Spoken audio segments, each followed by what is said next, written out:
भाइयों बहनों, दलितों के देवता के साथ ये कांग्रेस पार्टी ने कैसा जुल्म किया है, कैसा अत्याचार किया है। भाइयों बहनों, इस देश में मेरे जैसे लाखों करोड़ों लोग हैं। अगर बाबा साहब आंबेडकर न होते तो मेरे जैसा जो एक अति पिछड़े परिवार में पैदा हुआ वो आज इस जगह पे खड़ा न होता।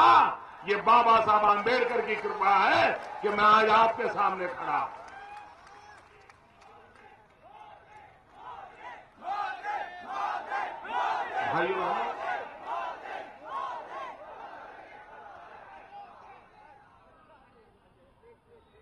भाइयों बहनों,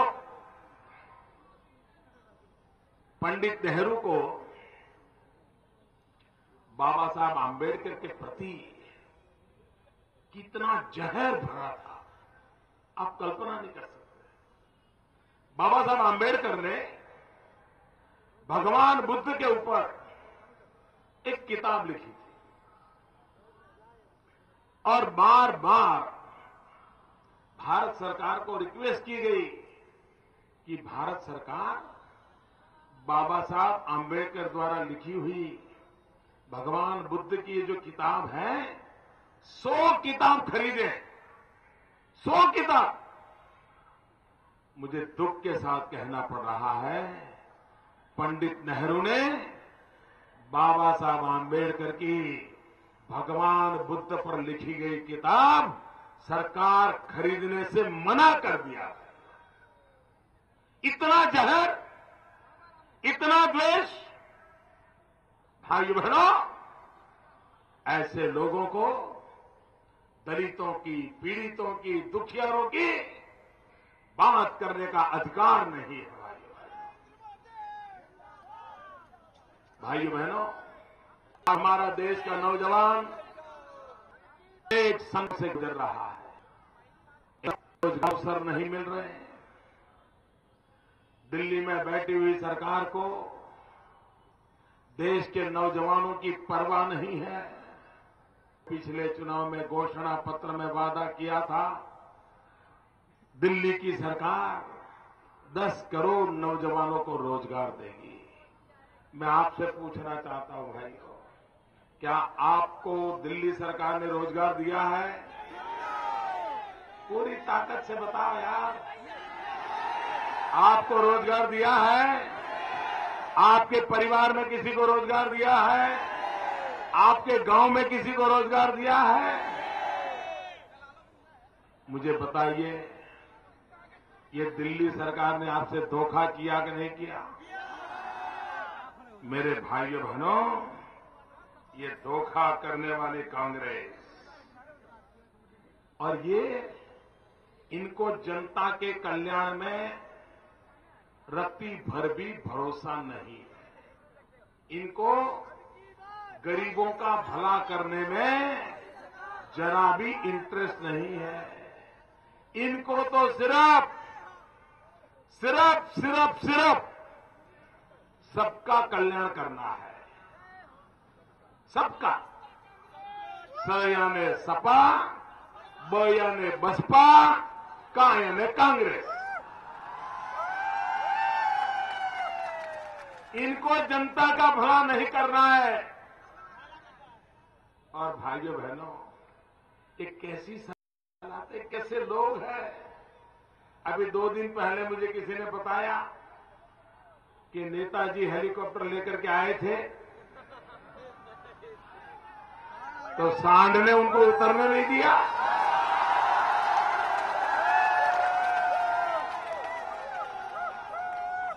नेताजी, इंसान तो छोड़ो,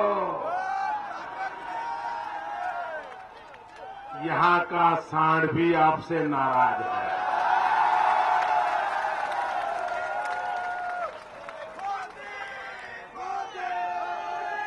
और नेताजी, उनके सुपुत्र जी,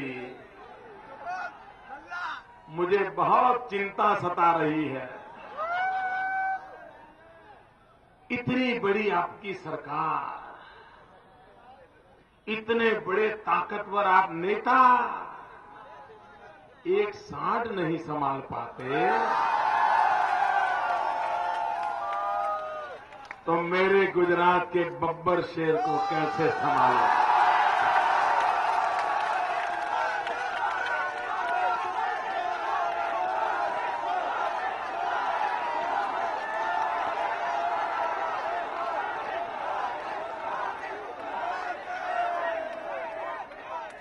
भाइयों बहनों,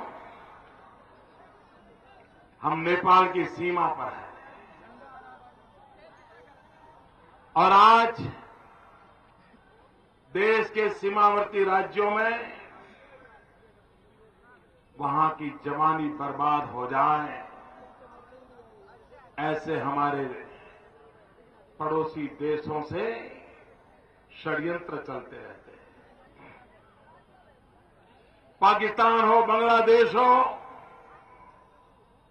हमारी जवानी को बर्बाद करने पर तुला हुआ है। नकली नोटें,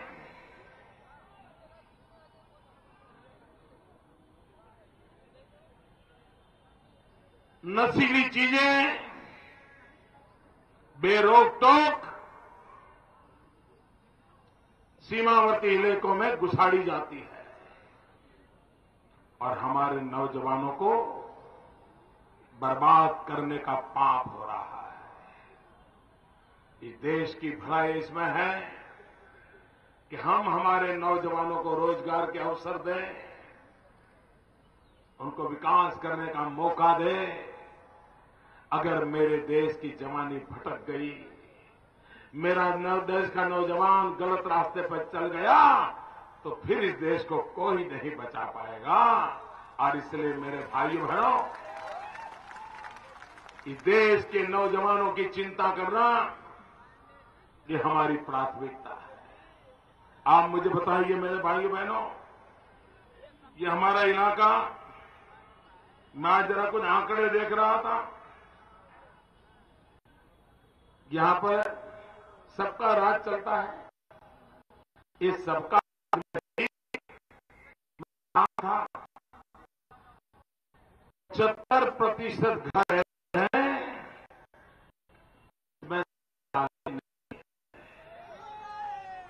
हमारी माताओं बहनों को खुले में शौच के लिए जाना पड़ता है। रात को अंधेरा हो, उसका इंतजार करना पड़ता है। भाइयों बहनों, आजादी के 60 साल के बाद हमारी बहन, बेटी, मां, उसको हम सम्मान जीने की जिंदगी नहीं दे पा रहे, एक शौचालय नहीं दे पा रहे। भाइयों बहनों, इन लोगों ने देश कैसा चलाया है, मुझे बताया गया इस इलाके में 70-75% लोग अशुद्ध पानी पीते हैं। पीने का शुद्ध पानी नहीं मिल रहा है। भाइयों बहनों, ये कैसा देश चला इन्होंने। मैडम सोनिया जी,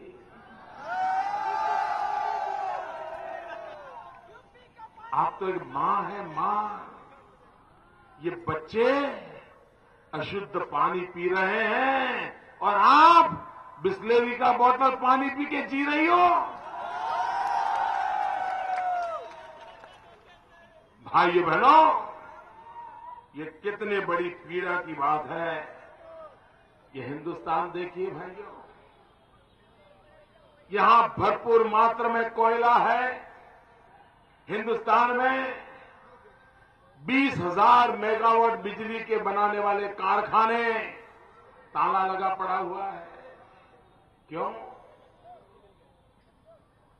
बिजली के कारखाने बंद हैं क्योंकि कोयला नहीं है। कोयला क्यों नहीं? तो देश में कोयले की चोरी हो गई और सुप्रीम कोर्ट में फाइल खो गई।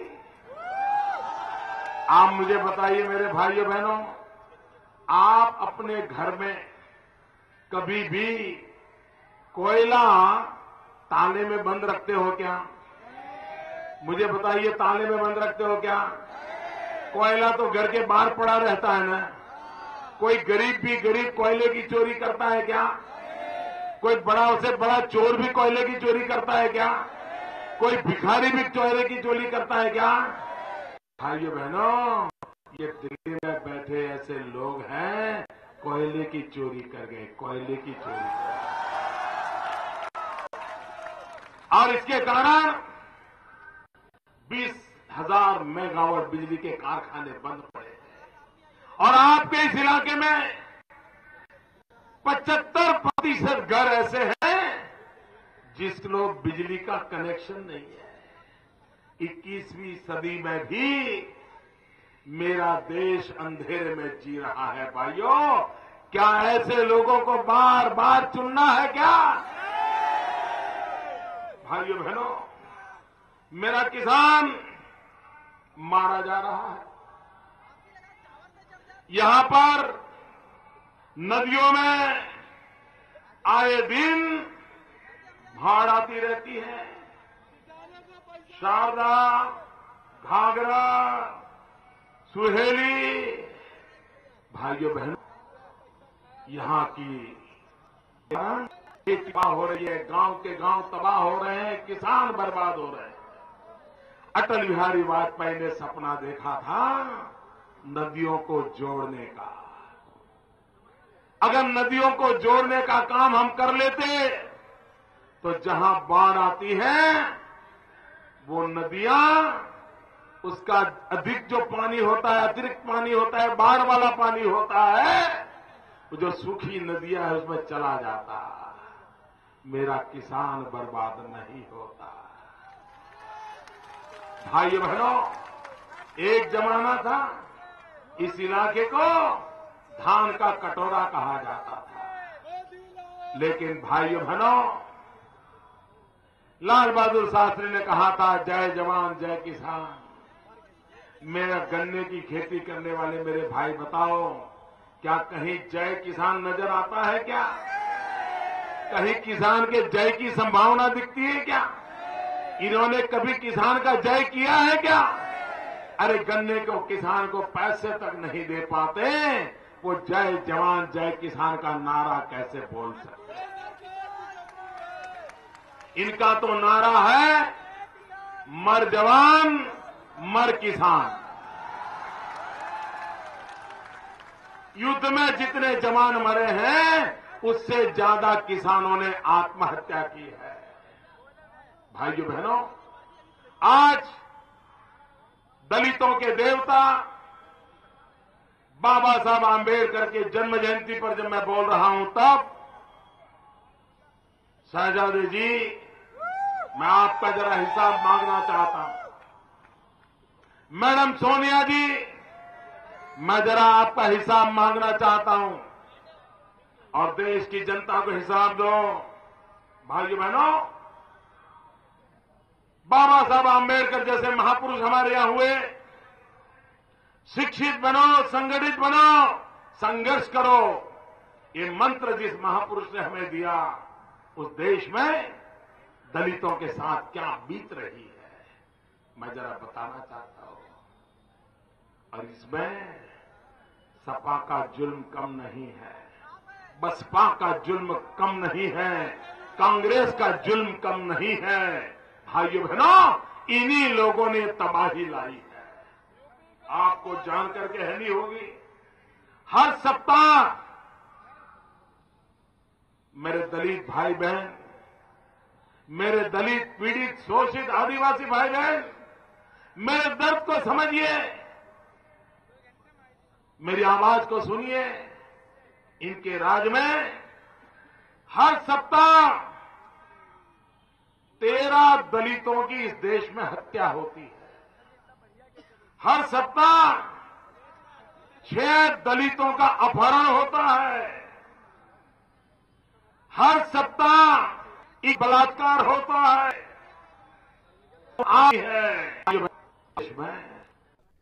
पर समाजवादी पार्टी और न सिर्फ पर भी निशाना साधा। वहां करें छोटा सा ब्रेक।